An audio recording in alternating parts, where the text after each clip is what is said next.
So there are many reasons to start looking for an EMR or practice management system, not the least is which it is time consuming and difficult to work in your current system. The obvious reasons to begin looking for a new electronic medical record are when the platform you're using goes away or is losing its support. Other good reasons are when physician time documenting is too burdensome, or you're having trouble meeting quality reporting requirements within your current system. And there are obvious areas of concern within your current EMR, or the current system is not meeting the needs of the practice. So other good reasons to look are that your particular vendor is being purchased or acquired by somebody else, and your product may or may not go away. That is a really good reason. It's a really good point to know what else is on the market for you. It's been my experience that practices change different EMRs more frequently than a practice management system. But consideration of a new practice management system is also really important, because this is where your financial reporting is generated. So I would advise to never insist on staying with your current PM when switching to a new EMR, unless your current PM is so robust that it is really perfect for your practice in generating all the data that you need quickly and seamlessly. So while considering a new system, don't be afraid of not having access to your legacy data, because more often than not, you'll be able to bring this with you in one fashion or another. So when it's time to start looking, where do you begin?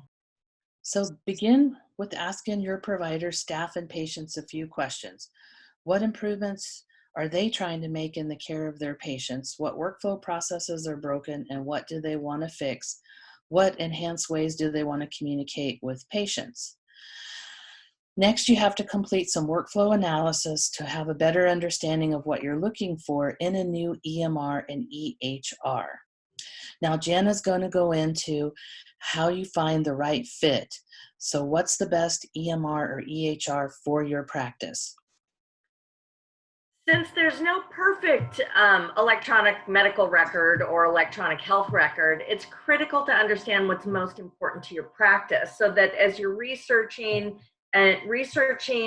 what you want out of a product and mapping workflows, goals, and desired outcomes, you can start keeping a list of the key features and functions that are not negotiable for your practice and stakeholders.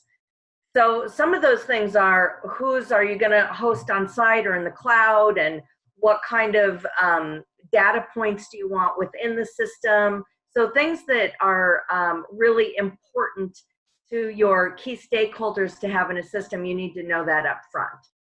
So you also want to survey your colleagues and find out what they're using and how well they like it. This is easy because people have very strong opinions about their electronic medical records and health records. So it's the kind of product that everyone surveyed, they're gonna like it, or they're gonna love it, or they're gonna hate it.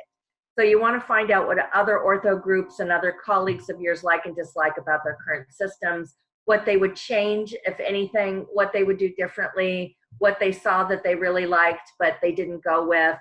So it's a lot of data gathering. And there are some sites that you can go visit that will be in our resource area. But you want to look at a checklist, create a checklist for what is most valuable and important to your practice. Also, you can start to get vendor references, so you can begin discussions with current users. And if you have access to people who have left their system, you can ask them why that was, and how difficult it was to make that change, and whether or not they're happier within their new system.